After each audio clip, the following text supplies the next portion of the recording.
میرے نبی نے گھروں کو آباد کرنے کا ایک خوبصورت طریقہ بتایا کہ اس زبان پہ قابو کر لو، اس زبان پہ قابو کر لو، خاموش رہنا سیکھ لو۔ غصے کے بیوی کو غصہ چڑھ جائے تو خاوند چپ کر جائے، خاوند کو غصہ چڑھے تو بیوی چپ کر جائے، تو آپ کا گھر خوبصورت رہے گا۔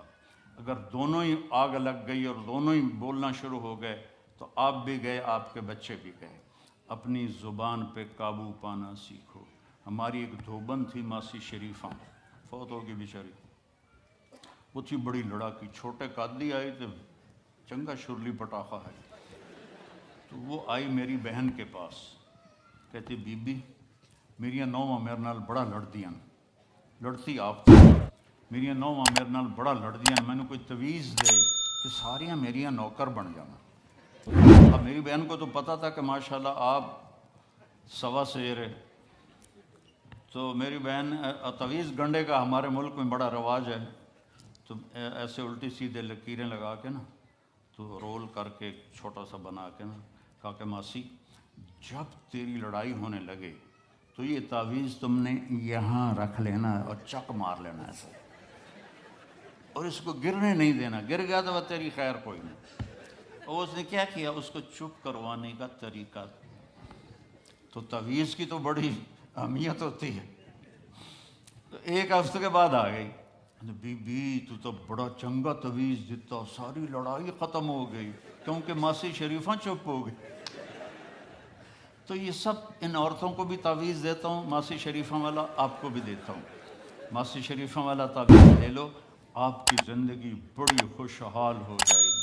اللہ کی قسم، جھک جانے میں جو عزت ہے وہ سر اٹھانے میں نہیں ہے، چپ رہنے میں جو سکون ہے وہ جواب دینے میں نہیں ہے۔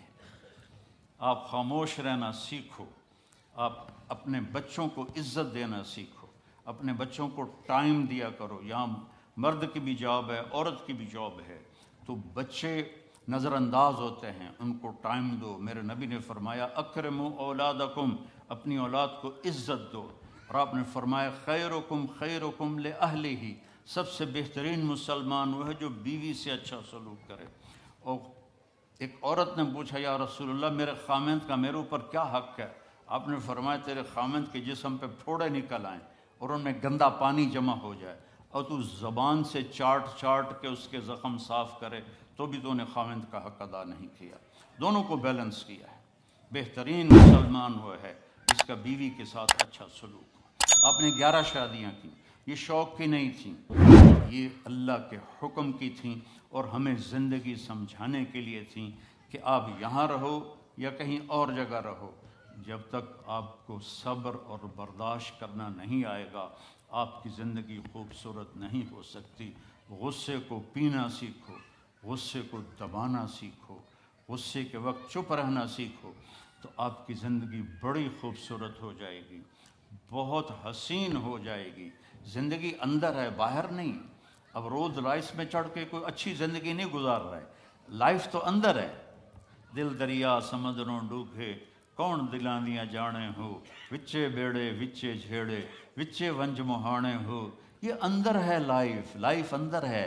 اور کیا لطف انجمن کا جب دل ہی بجھ گیا ہو، جب اندر بجھا ہوا ہو تو پھر باہر کی چیزیں کوئی مزہ نہیں دیتی۔ عاصم کے مرنے کے بعد ہمیں کوئی شے اچھی نہیں لگتی، حالانکہ لائف ہر نعمت موجود ہے، سب کچھ موجود ہے۔ میرے بیٹے کا نام عاصم تھا جو فوت ہوا ابھی، جب 36 سال کی عمر میں، تو کوئی شے اچھی نہیں لگتی کہ اندر ویرانی آ گئی۔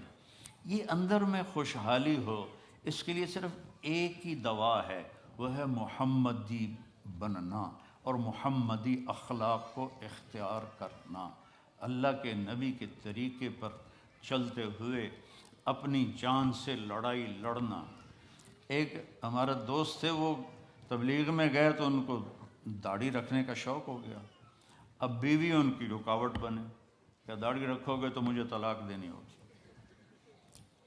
اب وہ کافی دیر بیچارے سوچتے رہے، ایک دن ان کو ترکیب سوجھی، آ کے بیگم سے کہنے لگے میرا جی چاہ رہا ہے کہ میں دوسری شادی کروں۔ لیکن میں سوچتا ہوں پہلے داڑھی رکھوں یا پہلے شادی کروں. تو ان کی بیگم نے کہا پہلے داڑھی رکھ لو، پہلے داڑھی رکھ لو. تو ایسے اپنی بیگمات کو مناؤ پیار محبت سے. عزت تو نبی کے طریقے میں ہے. نبی کا طریقہ چھوڑ کے میرا والد مجھے ڈاکٹر بنانا چاہتا تھا، تو آج میں یہاں کھڑا ہوتا. اگر میں ڈاکٹر ہوتا، میرا چھوٹا بھائی ڈاکٹر ہے، بہت اعلیٰ ڈاکٹر ہے، تو میں یہاں کھڑا ہوتا. مجھے یہاں میرے نبی کا طریقہ لے کر آیا ہے، میرے نبی کی سنت لے کر آئی ہے، میرے نبی کی زندگی لے کر آئی ہے. اور آپ جس محبت سے تشریف لائے ہیں اس کے پیچھے میرے نبی کی زندگی ہے. تو اللہ کی قسم عزتوں کا خزانہ ہے میرے نبی کی پاکیزہ زندگی.